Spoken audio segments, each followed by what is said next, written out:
எல்லாருக்கும் வணக்கம். என் பேர் பிரியா. நான் அப்ராட்ல இருந்து என் டாட்டரை வெக்கேஷனுக்காக பார்க்க வந்திருந்தேன். வரும்போது சரி அவங்க மெடிசன் முடிச்சிருக்காங்க. அவங்களுடைய கைடன்ஸில் நம்ம ஒரு மாஸ்டர் செக்அப் பண்ணிக்கலாம்னு சொல்லிட்டு மாஸ்டர் செக்அப் பண்ணேன். மாஸ்டர் செக்அப் பண்ணும்போது எக்கோவும் அந்த இசிஜிலையும் ஒரு வேரியேஷன்ஸ் இருந்தது. அந்த வேரியேஷன்ஸில் சிஸ்டர் கேட்டாங்க, உங்களுக்கு எப்பயாவது மைல்டு அட்டாக் வந்திருக்கான்னு. அது எனக்கு பயங்கர ஷாக்காக இருந்தது. ஏன்னா எனக்கு அட்டாக் வந்ததே எனக்கு தெரியல, எப்போ வந்ததுன்னு தெரியல, அதுக்கான சிம்டம்ஸ் எதுவுமே எனக்கு இல்லை ஆக்சுவலி. ஆனால் அதுக்கப்புறமா அவங்க என்ன டிசைட் பண்ணாங்கன்னா ஆன்ஜியோ பண்ணணும்னு சொன்னாங்க. இம்மீடியட்டாக ஆன்ஜியோ பண்ணி ஸ்டண்ட் வச்சோம். ஸ்டண்ட் வச்சுட்டு every thing was okay for 2 weeks. 2 weeks முடிச்சுட்டு அதுக்கப்புறம் டாக்டர் ஃபிட் டு ட்ராவல்னு சொன்னாங்க. நான் ட்ராவல் பண்ணிவிட்டு போயிட்டேன். ஆனால் அதுக்கப்புறம் இந்த 2 வீக்ஸ்க்கு அப்புறம் என்ன ஆயிடுச்சுன்னா எனக்கு கான்ஸ்டிபேஷன் மாதிரி வந்துடுச்சு.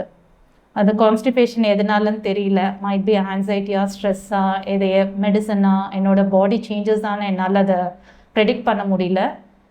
ஈவன் தோ என்னுடைய ஃபுட் ஸ்டைல் எல்லாமே நான் சேஞ்ச் பண்ணிட்டேன், பட் ஸ்டில் எனக்கு அது கான்ஸ்டிபேஷன் இருந்தது.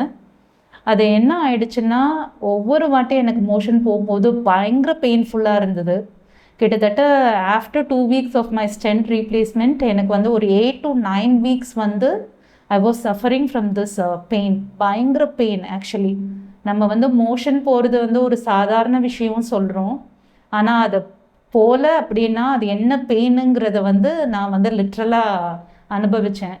ஒரு 9 வீக்ஸ் மோஷன் போயிட்டு வந்தேன்னா ஒரு 6 to 7 hours எனக்கு அந்த பெயின் இருக்கும். அந்த பெயின் எப்படின்னா தாங்க முடியாத பெயினாக இருக்கும், பர்னிங்காக இருக்கும், அப்சைட் டவுன் நான் படுக்கணும். அந்த பெயின் ஹீல் பண்ணுறதுக்கு I have to take painkillers. அந்த பெயின் கில்லர்ஸும் எடுக்கலாமா எடுக்கக்கூடாதானோ எனக்கு தெரியல. ஏன்னா because I was recently replaced with stents.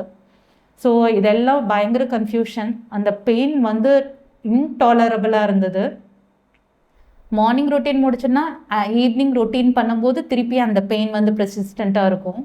So the whole day it was like that. ஒரு 8 வீக்ஸ் ஐ வாஸ் சஃபரிங். அதுக்கப்புறம் இதுக்கு மேலே என்னால் தாங்க முடியலன்னு சொல்லிட்டு we just came to India. இந்தியாவில் கோயம்புத்தூரில் இன்னொரு ஃப்ரெண்ட் விஜிஎம் ஹாஸ்பிட்டல் சஜஸ்ட் பண்ணாங்க. அங்கே டாக்டர்ஸ் பார்த்தோம். டாக்டர்ஸ் எல்லாம் டெஸ்ட் பண்ணி முடித்த பிறகு they told me that I have chronic ஃபிஷர்னு. இம்மீடியட்டாக சர்ஜரி பண்ணாலும் பண்ணலாம், இந்த பெயின் எடுத்துக்க முடியும் அப்படின்னா இன்னொரு 2 months வெயிட் பண்ணலான்னாங்க. டாக்டர்கிட்ட சொன்னேன், doctor I can not take the pain anymore, ஏன்னா என்னால் எடுக்கவே முடியல அந்த பெயினை அப்படின்னோன்னு. அப்புறம் டாக்டர் எல்லா டாக்டர்ஸோடு சேர்ந்து கன்சல்ட் பண்ணிவிட்டு, ஏன்னா because I was taking blood thinners.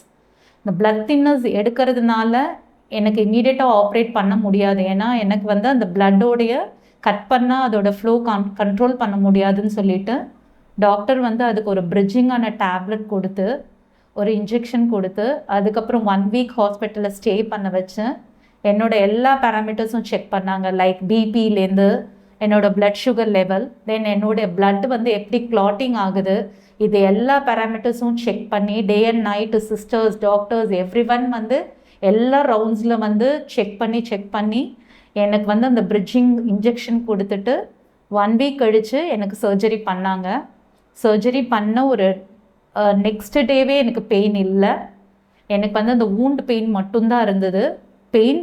அந்த பெயினும் அந்த சர்ஜரி பெயின் கூட எனக்கு தெரியல. அனஸ்தெட்டிக் வாஸ் வெரி வெரி கம்ஃபர்டபுளாக எனக்கு அவ்வளோ ஒரு கைடன்ஸ் கொடுத்து, அவ்வளோ ஒரு கம்ஃபர்டபுளாக எனக்கு ஜோன் கொடுத்து, என்னை பயப்படாமல் எனக்கு எல்லாமே பண்ணாங்க டாக்டர்ஸு. எல்லாம் பண்ணி முடிச்சுட்டு நான் I am in the safe hands actually. எல்லாமே பெயின் எல்லாம் ஹீல் ஆகிடுச்சு. Every thing is good. நான் இப்போது டாக்டர் அதை செக் பண்ணிவிட்டு ஃபிட் டு ட்ராவல்னு சொல்லிட்டாங்க. So I am travelling back. So VGM விஜிஎம் ஹாஸ்பிட்டலில் தைரியமாக பண்ணலாம். ஏன்னா ஸ்டென்ட் ரீப்ளேஸ்மெண்ட் பண்ண எனக்கே இவ்வளோ தூரம் பண்ணியிருக்காங்கன்னா நார்மல் பர்சனுக்கு தாராளமாக தைரியமாக பண்ணலாம். Thank you so much.